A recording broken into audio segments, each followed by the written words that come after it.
Howdy folks, Cal Kellogg here. Welcome to Catch and Cook Tuesday. I've got an awesome fish recipe for you today. It's super simple and it is oh so good. This recipe applies to any kind of whitefish. It could be lincod, rockfish, halibut, striper, catfish. As long as it's whitefish, this recipe is going to work for you. I am making blackened lincod and rockfish fillets. Join me inside. I'm going to show you how to do it. As I said, it's awesome, it tastes great, and it's super simple. Great summer meal, and hey, rock cod, lincod, how can you go wrong? Okay, here we are in the kitchen. Apologize, the lighting's not the best, and the sound's not the best. That's why you seldom see me film inside. Sound is difficult inside, and so is lighting. But here we are in the kitchen. Let's get this underway. I have my huge cast iron skillet right here. I'm going to turn the flame on to high, and I've got just a little skim of oil in there, not much. First key to this recipe is getting that skillet really hot. It needs to be really hot to blacken the fish, so get that centered up there nice, and just let that heat up. So what have I done? Here's the recipe in a nutshell. I've taken my fish and I've cut it into squares, probably about 2.5 inches by 2.5 inches. The awesome thing about this recipe is the simplicity.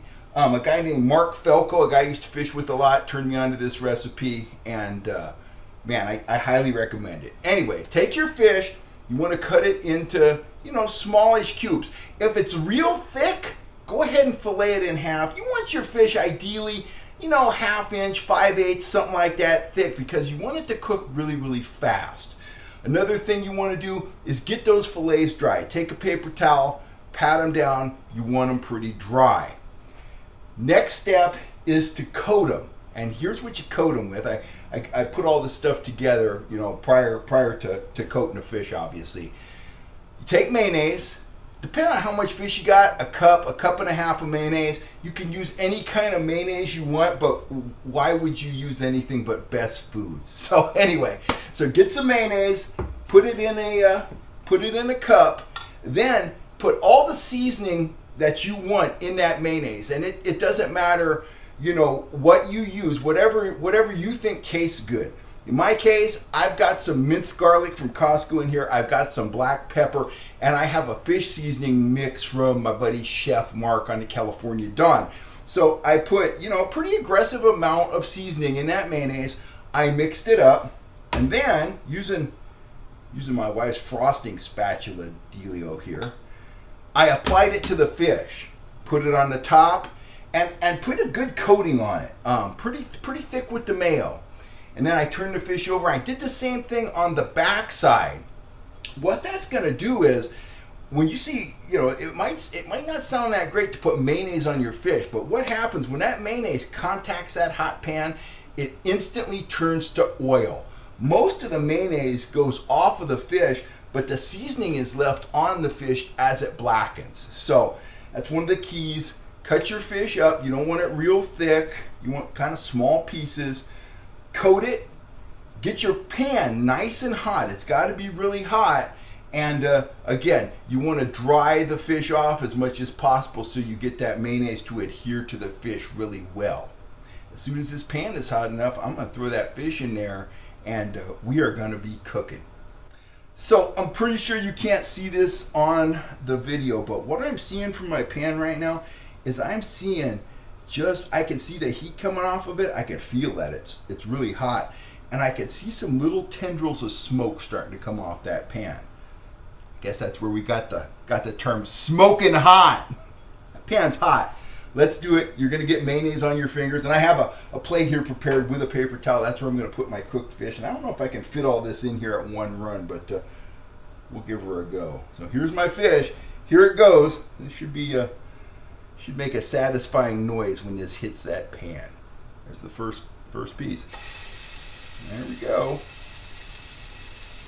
That could actually be a little hotter, but that's going to work just fine. Not going to lie, it kind of freaked me out when I started to see more and more of that smoke coming off my wife's pan. Usually if I mess something to Gina's up, I just deny it, but it's kind of hard to deny it with her sitting in the next room. So that's kind of out the window. I don't have plausible deniability. Yeah, as soon as that hits that hot pan, that mayo just turns right back into oil. Looks like I'm going to get in there now comfortably. We'll let that cook. You don't want to overdo it. I'm going to let that cook for about 2.5 minutes. And then I'm going to flip that over and do the same thing on the other side. We'll get those guys out. We'll get the remaining guys in. The bigger pieces there are lincod, and the smaller pieces are a piece of black rockfish.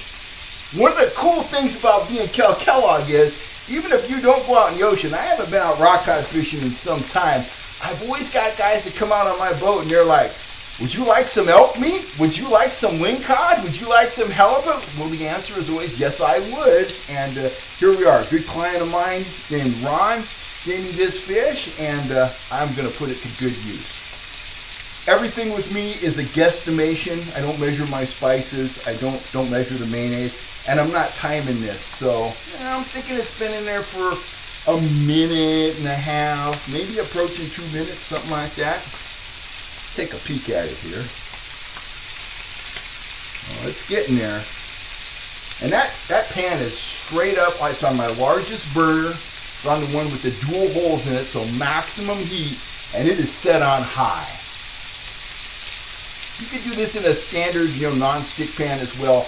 And if you don't want the fish smell in your house, by all means, take your electric skillet outside, do it in the garage, do it out on the deck, whatever. But hey, I'm doing it here on the stovetop with this awesome cast iron skillet. Let's see, I'm going to turn this little guy over here. See what it looks like. Oh my. It's getting there. It's getting that awesome black coating. You just got to kind of play it by ear. Looks beautiful.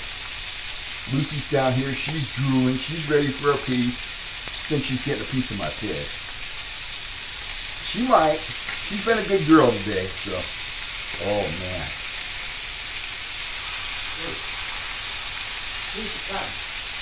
You can see that oil in the pan. All that oil in the pan, that is liquefied mayonnaise.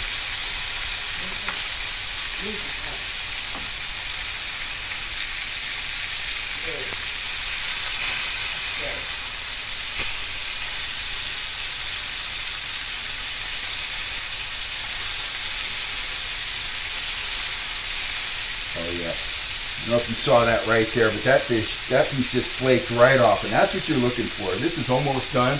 I'm going to leave it for, I don't know, a minute 30. I'd rather have it a little firmer than soft, personally, but that's personal preference. You could probably pull that out right now and it'd be fine. Remember, when you're cooking fish, especially when you're cooking it on a hot pan like that or in a hot barbecue, when I pull that fish off, it's hot. It's going to continue cooking for a little while, even though it's not in the pan anymore. It's a bummer you guys can't smell this because it's smelling like dinner. It smells really good.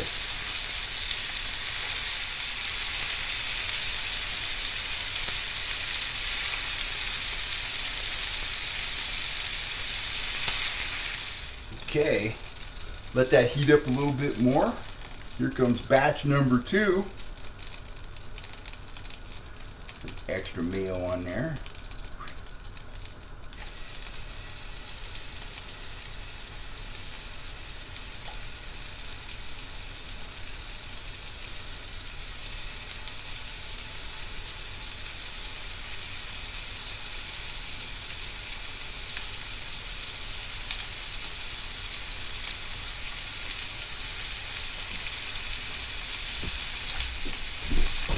There's always that debate going on. What's better, lincod or rockfish? Honestly, they're both really, really good. The best fish I've ever tried, the best fish I've ever caught out bottom fishing, I was in a lincod derby one time. I dropped down this big rubber squid, and I got an 18-pound capizone. Biggest capizone I ever saw caught by me or anyone else. It was a massive fish. But that was the ultimate. So if you ever get your hands on a capizone, That, to me, is the ultimate bottom fish. What would I do with it? Same exact thing. I'd put the mayonnaise on it, I'd blacken it in my skillet, and I'd be eating good. Oh look, a little piece fell off.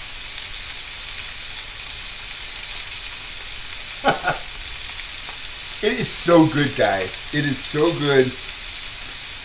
No jumping through a bunch of hoops. Super simple, not a lot of cleanup.